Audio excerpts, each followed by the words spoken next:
Parshas Tazria begins very Vayikra Hashem Moshe Lemor. God speaks to Moshe saying, "Dabero v'Elishav Lemor, Isha ki Tazria v'Yolda Zacha v'Tama Sheva Shamim uVayom Hashmini Yimo B'Sar Laso." The Torah tells us, after childbirth, if you have a male, on the 8th day, you shall have a bris milah. And the Gemara learns out, uVayom Afilu B'Shabbos, you do a bris milah whatever day of the week it falls on. If it falls on Shabbos, Yom Kippur, Yontif, every day is the time for milah.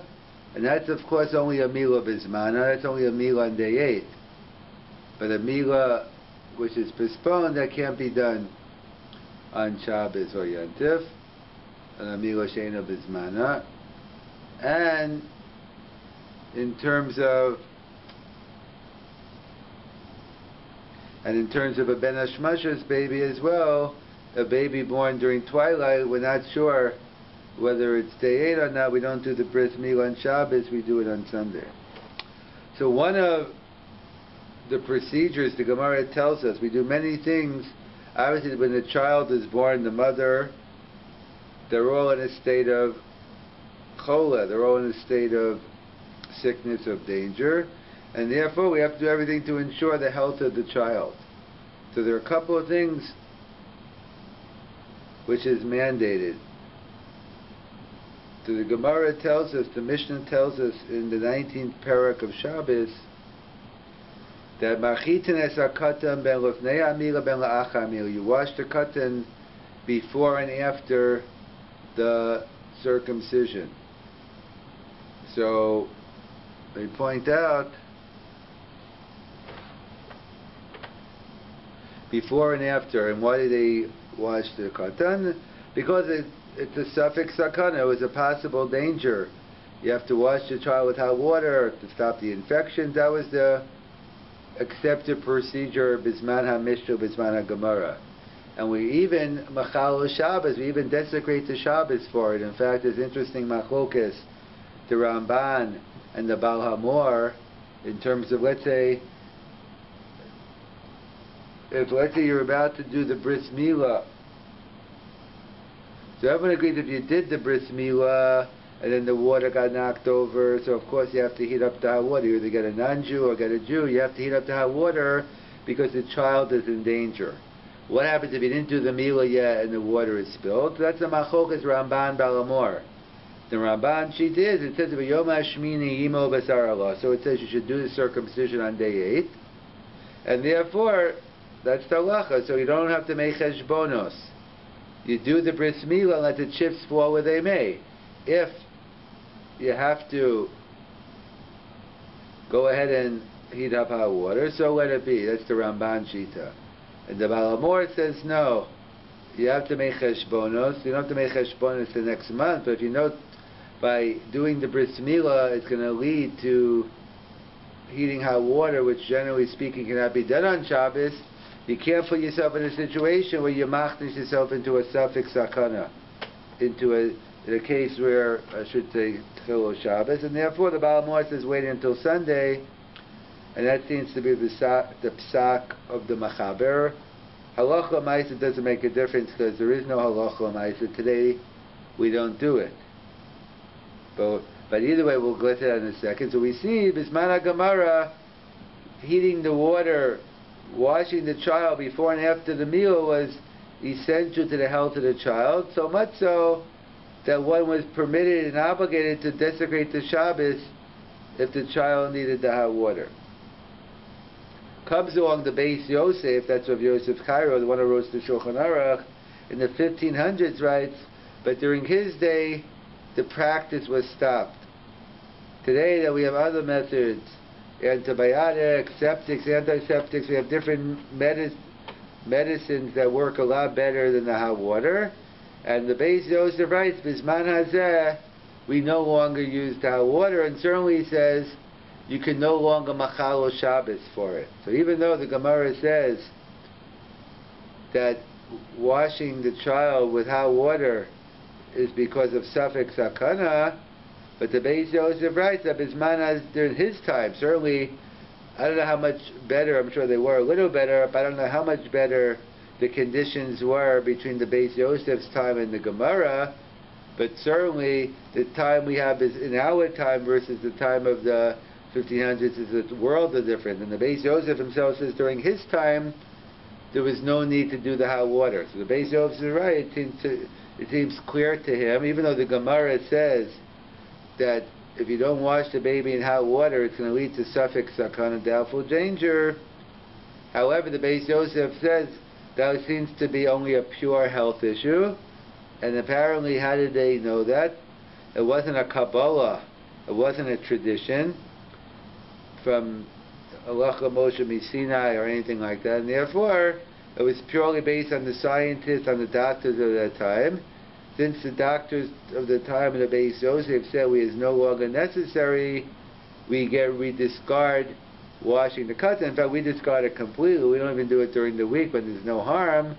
But certainly, if it's going to lead to chilul, certainly it's something which is a potential chilul Shabbos, the Beis Yosef says we no longer do it. So we see, even though the Gemara said something was a suffix sakana, or the implications, nevertheless, if we see later on that it isn't, so at least in this area, if it's a pure health issue, we seem to drop that halacha, and therefore we can no longer machal Shabbos for it. In contrast to we mentioned last week, the Gemara talks about killing lice on Shabbos. The Gemara says you can kill lice on Shabbos because she'eino pararava, and the Rambam elaborates. Presumably, the Gemara is saying you can kill lice on Shabbos as opposed to other animals because they believed in spontaneous generation. The lice came from schmutz and from dirt, and that's why they can. And yet, so there are those of the Pachad Yitzchak of Isaac Lomprente. He says same way. Since it's no longer true, science has disproved, Louis Pasteur has disproved spontaneous generation. So therefore, we throw out the halacha as well, and therefore one is prohibited to kill lice on Shabbos. Over here we're even saying even more, that wasn't even a danger, but that was just the Gemara says the fact, however, we accept, most other poskim assume that, but the Gemara's halacha is true, that you still can kill lice on Shabbos, they have to come up with different reasons. But we see that Beis Yosef writes that since it seems to be a health issue, and therefore the doctors of his time said there is no health issue, hence they dropped the issue of washing the child. Another part of the bris milah that has raised a lot of controversy in our day is the question of mitzitza. There are different parts to the milah processes. The milah is cutting off the foreskin. Then there's the priya that is revealing the membrane. And then, so those are the two parts. And the Gemara says, the Mishnah says, Mal v'lo para ki lo mal.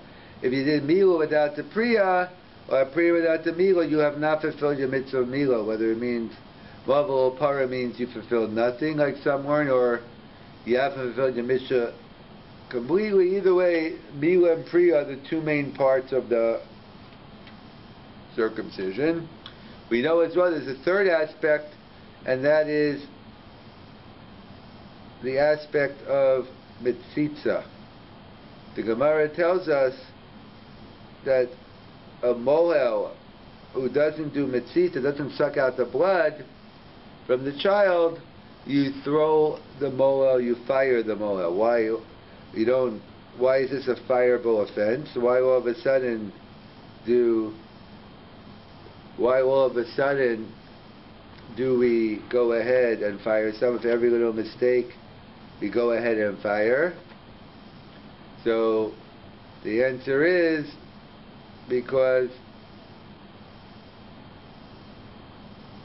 here, apparently, because by not doing the mitzvah, you're putting the child in danger. And therefore, anytime you put the child in suffix sakana, so you get rid of him. So that doesn't say it explicitly, that's the implication in the Gemara, that mitzitza seems to be a pure health issue. The reason why we do mitzitza, that's how some Rishonim learn, that mitzitza is just purely for health reasons. And other Rishonim say no. Mitzitza is part and parcel. There's milah, there's priya, and mitzitza, sucking out the blood, is part of the. It's not just a health issue, which it does serve as, but it's also, perhaps some want to say maybe it's halacha Moshe Misinai, but it's inherent to the mitzvah milah. So the Tiferet Yisrael already raises the question, according to those opinions that say mitzitza is a health issue, then perhaps it should be no different than washing the katan, and therefore, just like we no longer do machitzas a katan, one can entertain today not doing mitzitza because we can find a lot of healthier, a lot of other more efficient ways to do the mitzitza. So therefore, to keeping the child healthy, and therefore there was some at least raised the possibility. Well, halacha, no one says that. No reputable moel will say not to do the mitzitza. So we assume halacha, we do the mitzitza either because it's part of the milah process, or because it's a health issue even today. Some say suffix sakana doesn't mean necessarily physical. Maybe it means suffix to become an apikaris has spiritual impact. Or as Rav Avram Yitzchak HaKohen Cook points out, and others, like, who says, how could you ever prove it's not a danger? I mean, have you done, well, some point out, they say, well, we see many non-Jews have done milah without mitzitza, and they seem to be very healthy. So too, mitzitza isn't necessary. And others say, like, how could you prove that? Have you done a test maybe at the time they turn to 18 or 20, that's when they get sick. So it's hard to disprove it. But therefore, Rav Kook, by the way, he was a big proponent of doing mitzitza b'peh. He was into Kabbalah, and he felt mitzitza b'peh was inherent, integral to the mitzvah milah, and therefore you go ahead and do the mitzitza. So we do mitzitza, because in fact so we do mitzitza. However, there's discussion today, how do you do the mitzitza? Because mitzitza b'peh, there are still those who do it, but those others raise health issues, that today with herpes and other things, there are people who are dying from the circumcision. So that's a whole discussion in terms of whether mitzitza, depending which doctor you speak to.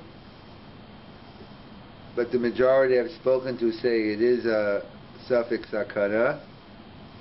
And therefore, if you're going to do mitzitza, you should do mitzitza b'kli. There still are those among the Hasidus, but not only the Hasidus circle, even the yeshivas, I think Rav Belsky from Torah V'das, he also still does mitzitza b'peh.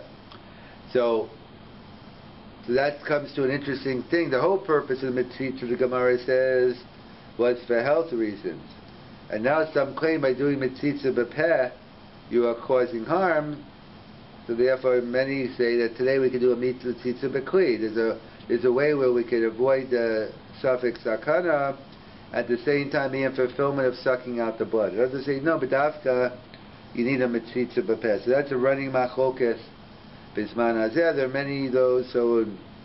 many who would not permit doing mitzitza b'peh. Even I can say the story. The Rav, again, what the Rav would say today is something else. This is some 20, 30 years ago, when he used to say, I'm much more tolerant than my father, meaning his father was Ramoshe Selevan, was Soloveitchik's father. He said, if someone tried to do mitzitza b'peh, then my father would throw him out. He wouldn't even let him do it.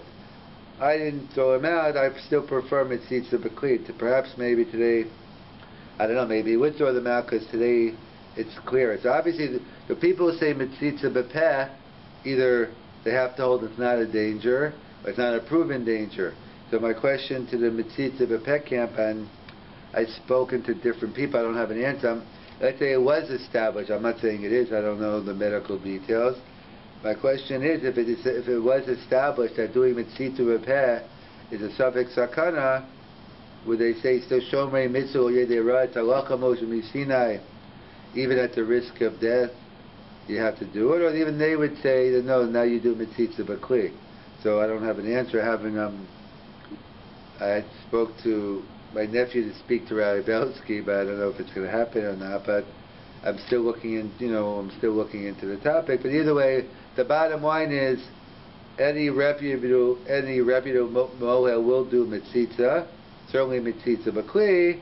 I say a minority still do mitzitza b'peh, and apparently they hold it's not enough of it's not a proven health issue yet to stop doing the mitzitza. So we see that, but regarding marchitzin asakata, regarding washing the child, that everyone agrees we don't have to do. We have other ways of keeping the child healthy.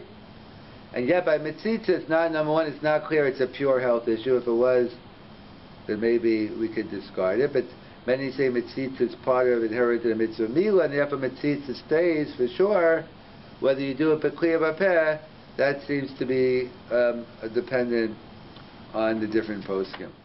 This week's parsha is Tazria, and interesting to note that in Eretz Yisrael, this past week they read Tazria because they read Shmini last week, because we have an extra day of Yantif, and therefore the 8th day of Pesach was on Shabbos, so we read in Yani Diyoma. In Eretz Yisrael it was over, so they read Parsha Shmini.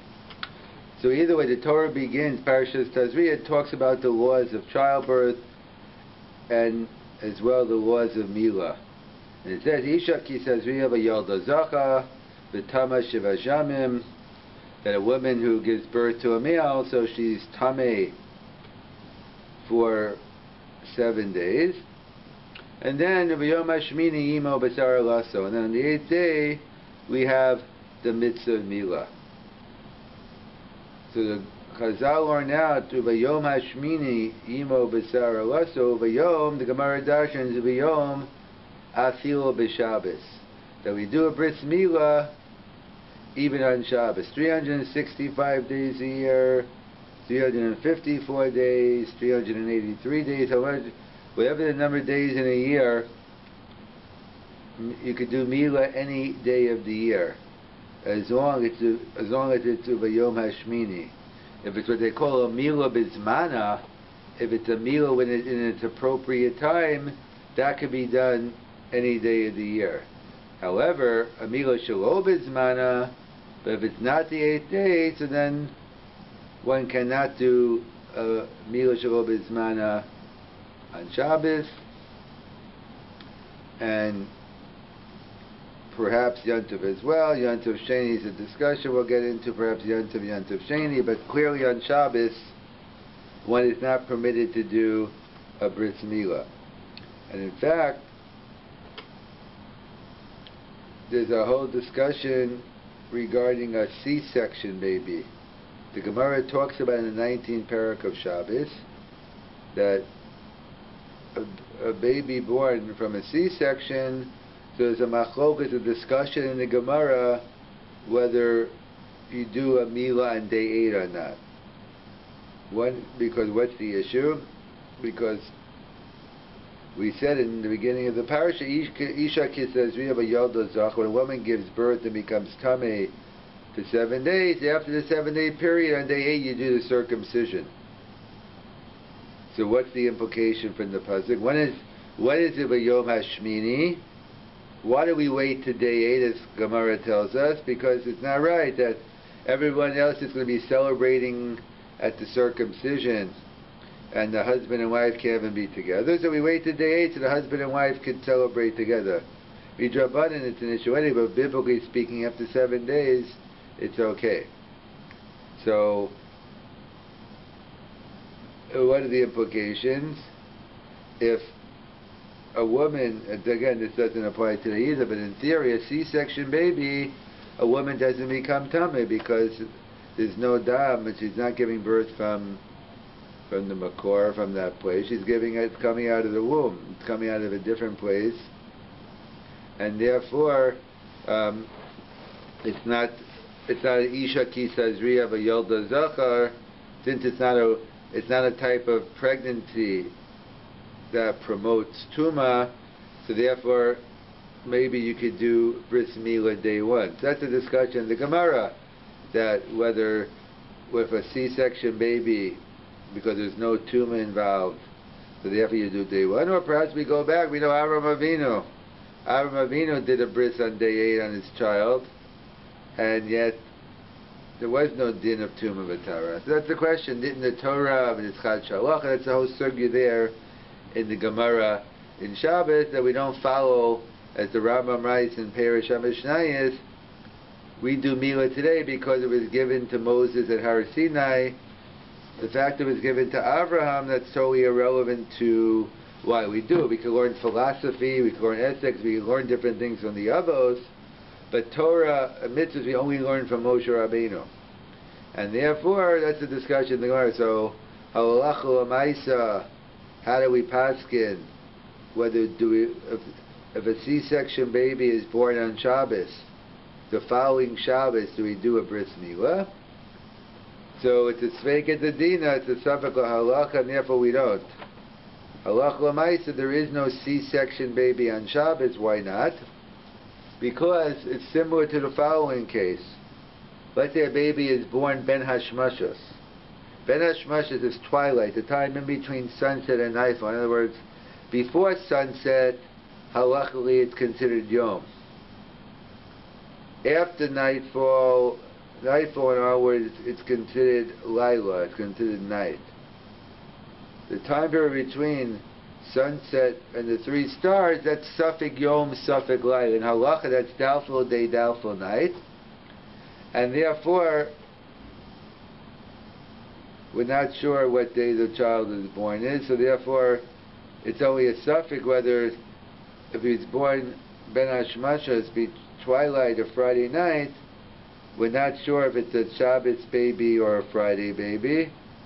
So we can't do it Friday because maybe it's only day 7. We can't do it Shabbos because maybe Friday was day 8 and today's, maybe we don't know. Maybe it's not day 8 today. So therefore we would wait until Sunday. In other words, we only do a vadai mila bizmana. It's not enough to be a mila bizmana, has to be a vadai. So since it's a suffix, whether it's day 8, so if it's a suffix mila bizmana, we do not do the bris mila on Shabbos. So similarly here, since it's a sveika dedina, it's a different suffix. In the case of ben hashmashos, we're not sure if it's day 8. When the baby's born ben hashmashos, we're not sure if it's day 8 or not, if it's day 8 or day 9. But in the case of the C-section, we know it's day 8, but the only question is we don't know if a C-section baby should be gemalt on day 1 or day 8. So during the week, if the baby's born on Tuesday, so there's no problem. The following Tuesday, we wait to day 8 because we're manashah. Because either way, if it's day 1, so day 8 still works. But if it's day 8 you do day 1, it's a mila kodam zmana, it's a no-go. So therefore we cover our bases and we wait to day 8. But on Shabbos, we can't. If it's a Shabbos baby, we can't do it day 1 because maybe it's day 8, and day 8 is Shabbos. But maybe really the date is day 1, so it's only a suffix mila bizmana. On a suffix mila bizmana, we have to wait. So that's the halacha by a C-section. You have to wait until Sunday. And interesting, the later poskim of Shlomo Zalman Auerbach, or Rav Shechter discussed it, Rabbi Willig, Rabbi Bleich, different contemporary poskim today discuss the shaila of what about different types in vitro, not the normal childbirth, through modern technology, different ways a woman became pregnant. So the question is, they raised the shaila, someone who's born not through a natural means, but through some artificial insemination, artificial process through modern technology, does that have the same din as a C-section baby? At first glance, it shouldn't be a kash at all, because the C-section baby, the birth is different. Isha Kisar seems to be totally on the birth. The C-section baby's not coming out of the normal spot. You have to do a surgery to get the baby out. But by in vitro, host mother, whatever the case may be, all the different types of technologies, the birth is normal, it's just the conception wasn't natural. So that's the shaila. That's because the Gemara talks about in Chagiga, it talks about can a Kohen, it talks about a woman who became impregnated in a bathtub insemination. That's a whole discussion then. Now if that's even possible. But they discussed the case that a man went into the tub first, and then I guess he left some sperm, and a woman came in, and apparently she got pregnant. So assuming that could happen, even assuming it's true, the Gemara wants to know, Kohen Gadol has to marry a Basula. So the question is, can a Kohen Gadol marry this woman because if she's pregnant? Because she's pregnant, but she didn't have relations. So that's the discussion there. But so there, Rabbi Elchanan discusses the issue about what about the halacha of a baby that's born through this method, bath house insemination or some other means, a non-natural way. The natural way is man and woman to have intercourse. That's the normal way. Anything other than that is a non-natural way. So the question is, if it's a non-natural conception, so Rabbi Elchanan raised the question, because I guess Ishaki says we have a Yalda Zaka, does he have a chiyuv to do meal on day 8? So it's a chiddush Rabbi Elchanan on number 1. The Gemara just talks about in other contexts. Rabbi Elchanan brings up the issue of whether you could do it on day 8 or not, whether it has a chiyuv day 8 and not be relevant to Shabbos. So the two ways of learning Rabbi Elchanan now, Rav Shlomo Zalman points out. What's the pshat? It's because that was a supernatural, a miraculous type of conception. Is that why? Maybe that's why it might not be day 8, or because it's non-natural, so major nafkamina. If it's miraculous, so then this is a miraculous. Modern technology says through these means a woman can become pregnant. But if it's just because it's not the normal, the natural way, so this isn't the natural either, and therefore even any non-natural conception would not be permitted to do a bris milah on Shabbos. Of course we do day 8, because we're not sure again, what is it chayav day 1, day 8, is it like a C-section or not? So just like the halacha, C-section, everyone in the Gemara says Gemara already has that discussion about day 8 or not. The post can talk about the Yosef, I think Kizuinian says that today with a conception through these modern technologies, that's still permitted to do a bris on Shabbos. Rav Shlomo Zalman, Rav Hershel Schechter, Rabbi Mordechai Willett, Rabbi Bleich all seem to go l'chumra, even though normally we don't follow Rabbi Elchanan l'halacha, but here they do. And they say one should be machmir to be chiddush because we're very machbid on doing vayom hashmini. So by doing this, we're not doing vayom hashmini, but obviously they feel that the issue of Rabbi Elchanan is a serious issue. Perhaps it's not a day 8 bris, and therefore they say recommend you wait to Sunday to do the bris, and there's no one's business. You don't have to tell everyone why you're pushing off the bris. It's okay, you could tell them the baby's a little jaundice or something else you want to make up. You don't have to publicize the fact because how the woman became pregnant. So that's part of the discussion of a milah b'Shabbos. It has to be a milah b'zmana.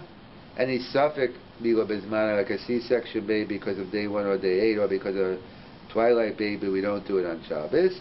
And the later poskim even discuss this new type of pregnancy through this modern technology. Would that also would that be a question of a C-section as well? And perhaps maybe you do day 1 and not day 8, and therefore to suffix milah b'zman on Shabbos. Rabbi Yosef seems to say no, it's not an issue. You could have the bris milah on Shabbos anyway. And many other poskim b'zman hazeh seem to go l'chumra and say one should not do the bris on Shabbos.